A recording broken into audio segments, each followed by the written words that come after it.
Tell us about your ordination, because that's your wedding date. That's the wedding date, and that's what it felt like. What was that day like? Again, a lot of it was kind of a blur, but I do remember certain moments that were very significant.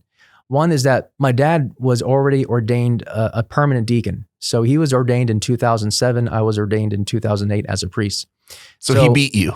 So he beat me. He beat me. That's why he went in so early. And so yeah, but he was the deacon that was selected for obvious reasons to go up and to call out the names of the men to be ordained. Wow, what an honor. So he called out my name, and I stood up and said, you stand up and say present. At the, I think it's right after the gospel, I think is when they do it, right before the homily. And I do remember the cardinal saying, Chris, even though you're a priest, your dad is still your father, so that was funny. And everybody laughed. So that was beautiful. Amazing. Yeah. I mean, I would have broken down. It was a beautiful moment. It was a beautiful moment. Saying that, or being the dad calling his son's name out. Being the father, a father who's calling his son to be a father. Yeah. Oh, that's amazing. Yeah. And another important moment for me was laying prostrate as the people were praying and praying over us, and just a sense that the Holy Spirit was pouring over us. And I remember laying on the floor, my head, I didn't have my nose in the floor. I had my head, kind of sitting on my hands like this. Okay. Like that, looking down. So I could see the marble, and I could see the reflection of the two stained glass windows that are up in the transepts. So on one side is the Immaculate Heart of Mary, the other side is the Sacred Heart of Jesus. And they both just converged right in front of me where I could see them both. Nice. And just reflecting on that, the beauty of that moment. And it was a sense of a deep friendship with Jesus that grew even deeper in that time, in that moment. And that was the experience. What goes through your mind when you're there laying prostrate? Oh, all kinds of things. One is my knees really hurt. No, I'm just kidding. But yeah, it's. I remember a couple of things. Number one is that closeness with Jesus, that really sensing that, and also with the Blessed Virgin Mary. Another thing that went through my mind was how challenging this is going to be. Am I going to be able to do it? Am I going to live in a way that's worthy of this vocation? Wow. Am I going to persevere? So there were some moments of, I guess, of awe, a sense of unworthiness, yes. Right? And I'm, with all my sins, I'm still being called to this life.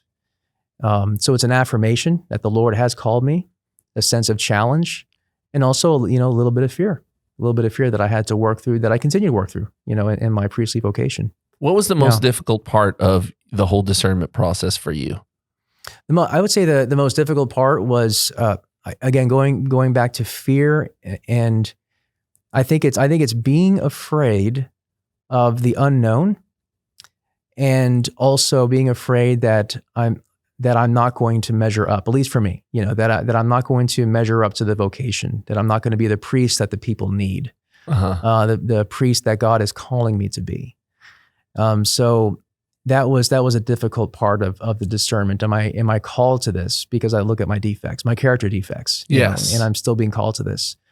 So that was I would say the most difficult part to get over. And it turns out that part of that becomes a gift. I remember reading a passage from, I want to say it was Marmion. It's been a while, but I remember it saying that when a priest recognizes his defects or weaknesses, or perceived defects or weaknesses, it is actually a blessing, because it is a moment in which the priest can be open to calling down God's blessings and graces upon himself, and find strength not in himself, but in the Lord, and that he is the one who provides, and he is the one who doesn't necessarily call the qualified, but qualifies the called.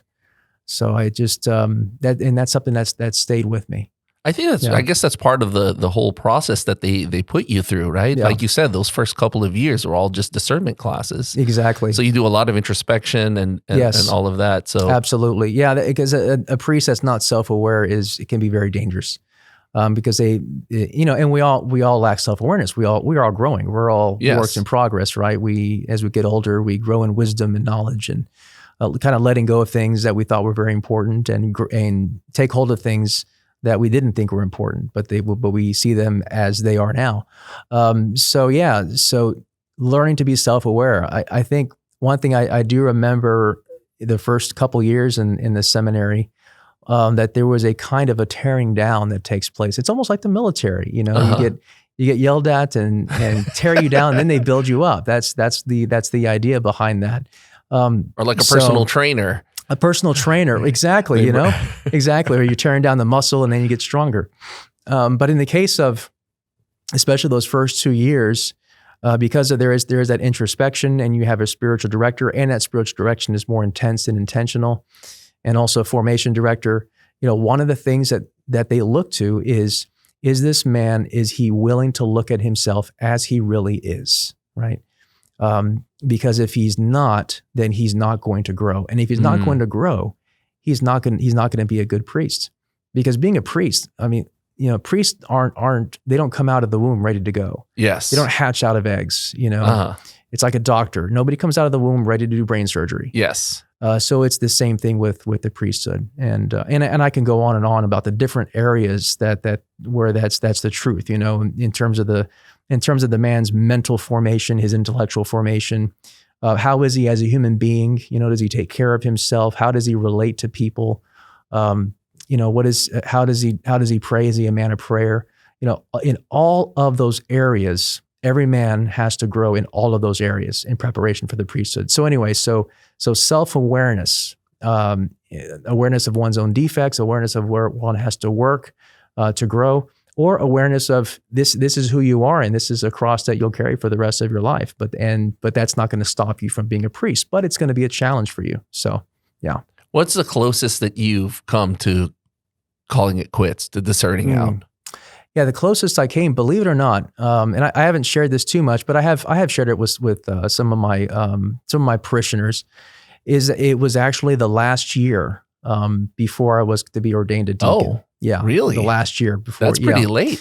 Yeah, pretty late. And I, there was a time maybe after the end of my first 2 years where I was I didn't realize how close I was to leaving, but then I had a really good silent retreat and a spirituality program in Omaha at Creighton University. And that helped me kind of move through it.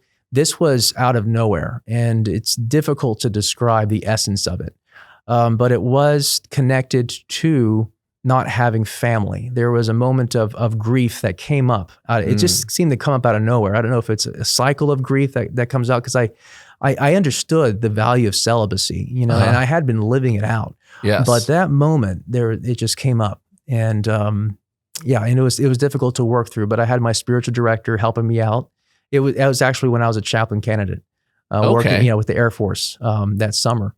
And it might have been connected to being away from the seminary. I just don't know. It's still a mystery to me.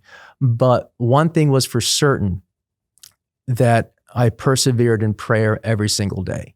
And I remember, and this might have been just the way God works in terms of how he distributes his grace, how he gives consolation and strength, and how he withdraws it.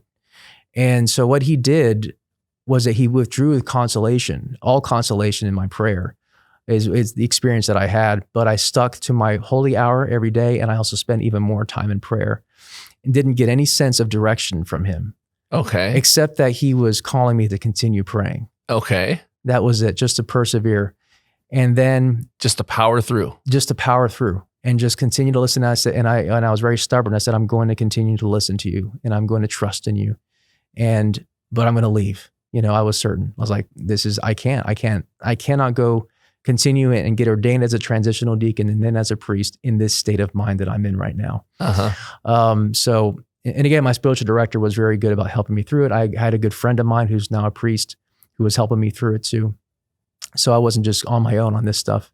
But I remember I went through it for about 40 days experiencing that and coming up with all the reasons why I shouldn't be a priest. Okay. It was like I was convincing myself, but I couldn't make that final decision. And my spiritual director said, wait until you get back to the seminary. Don't make any decisions right now, which is also a good Ignatian principle. Don't make decisions in a time of desolation. Yes. So went through 40 days of that, 40 days. And then on the last day, the 41st day, I remember we ended our chaplain candidacy program at St. John Vianney Seminary in Denver, Colorado. And Father Chad Zielinski, who's also a bishop, all these bishops, he celebrated the Mass, and it was on the feast of St. Lawrence, which is the patron saint of my home parish. Yes. Right? And he was a martyr. And I remember as Father Chad came into the chapel and genuflected in his red vestments, there was just this overwhelming power and just a small voice saying, I wouldn't call you, Christopher, to be a priest if I didn't want you to be happy. I wouldn't call you to be a priest if I didn't want you to be happy. And then it was just overflowing consolation. And and the gospel for that day was about where Jesus says, if a seed falls to the ground and dies, it bears much fruit. And then that was it. And wow. And then I said, yes, I will do this. I will do this. And then from that point on, you were all in. And then I was all in ever since then. Did that come into your mind while you were there on the floor laying prostrate? I don't remember it coming into my mind when I was there prostrate. I don't remember exactly. But it's something that I cherish in my memory. I think about it every now and then, and it's also the reason why my vocation is so rock solid. It was one of those experiences. I think Saint Ignatius of Loyola talks about it, where the consolation is so strong that one does not even have the ability to doubt it, even if they tried. So it was one of those experiences. So I think that was the gift. I think that was the gift that he was giving me, because I was asking for a fiat. I said, I need a fiat. I need the grace to be like the Virgin Mary, to say, let it be done unto me according to your word. That's really what I want from you, Lord, if you can be so generous to give that to me. And and so he gave it.